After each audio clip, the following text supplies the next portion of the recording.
ازيك يا حلوين؟ دلوقتي احنا في مول الحرمين، ودلوقتي في جولة قمر في احلى مول برج الساعة يا ولاد.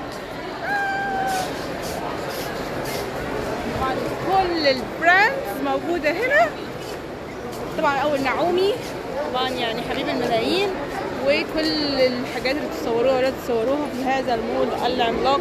اهم حاجه تكونوا معاكم كاش، والا هنا هتفلسوا جدا جدا جدا. مهما كان معاكم كاش كله هيطير. الدور الاول هيكون في عبد الصمد، في نعومي هنا، نخبة العود، واحنا دي هوريكم الباقي. بصوا هنا ده الدور التاني، موجود فيه بقى هنا ستاربكس، بدر، كوستا، اجمل، ذا بادي شوب.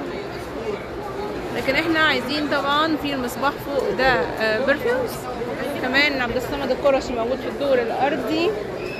تلاقوا ناس كده لذيذه كده بتبيع حاجات كده، بس يعني ايه، صغننه شويه. ده ابراهيم القرشي يا جماعه، سوري مش صغير. هدايا من مكة، طبعا ده السؤال اللي كلكم سألوا عليه. النهارده في برج الساعة هوريكم حاجات تحفة. اول حاجه محل السجاجيد الخطير ده يا جماعه، عشان تجيبوا منه هدايا تجنن. حاجه تبقى اليجنت، حتى لو ليكوا انتوا في البيت هتبقى مميزه جدا. كمان عنده كوسترز رهيبه شيك قوي قوي قوي. كمان عندهم كروت تذكاريه خطيره. كمان بصوا يا جماعه الهديه دي بقى، جينا بقى لأحلى هدية. هي السماعة دي فيها تفسير كامل، وفيها قرآن كله بكذا مقرئ، تقدروا ان انتوا تسمعوه. فيها كمان راديو، كمان ريموت. احلى هدية. كمان السماعة دي حلوة جدا، تقدروا ان انتوا تشغلوها في البيت لو انتوا بتحبوا تشغلوا قرآن كله طول اليوم يكون شغال. ممتازة فعلا، وهتبقى هدية حلوة جدا وقيمة لأي حد كبير، أو كمان لو ابنكم صغير كمان فيها يقدر ان هو يسمع القرآن ويحفظ معاها. هتبقى هدية ممتازة، وفعلا هتبقى يعني قيمة جدا. هي دي السماعة اللي قلتلكوا عليها، بجد حلوة قوي ومعاها ريموت كده. جينا بقى هنا للتوب، نيجي هنا بقى للبيس اوف ارت.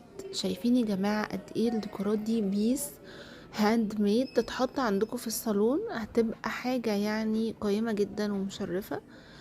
كمان في الحوامل بتاعة المصحف دي كمان قطع بيسز انتيكس رهيبة. الكوسترز دي برضو تبقى حلوة جدا على البوفيه عندكم او على السفرة. كمان الاطباق دي مقدرتش ان انا اتحمل بجد قد ايه تبقى تحفة على سفرة في رمضان. كمان الكروت دي بقى حاجات بسيطة تقدروا تجيبوها لاصحابكم.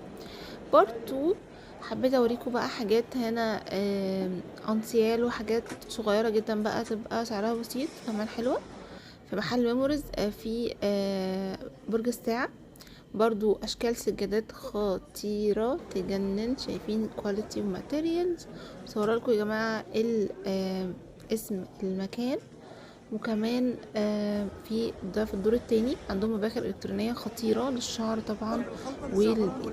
واخيرا طبعا اهم حاجه هي البلح. وعندهم هناك البلح يا جماعه بنعملوه معامله الكب كيكس، يعني انت تاكلوا قطع من الشوكليت، مش جوست ان هي بلح ابدا. يعني ده في اخر حاجه. لو حابين بارت 3 اكتبوا لي في كومنت.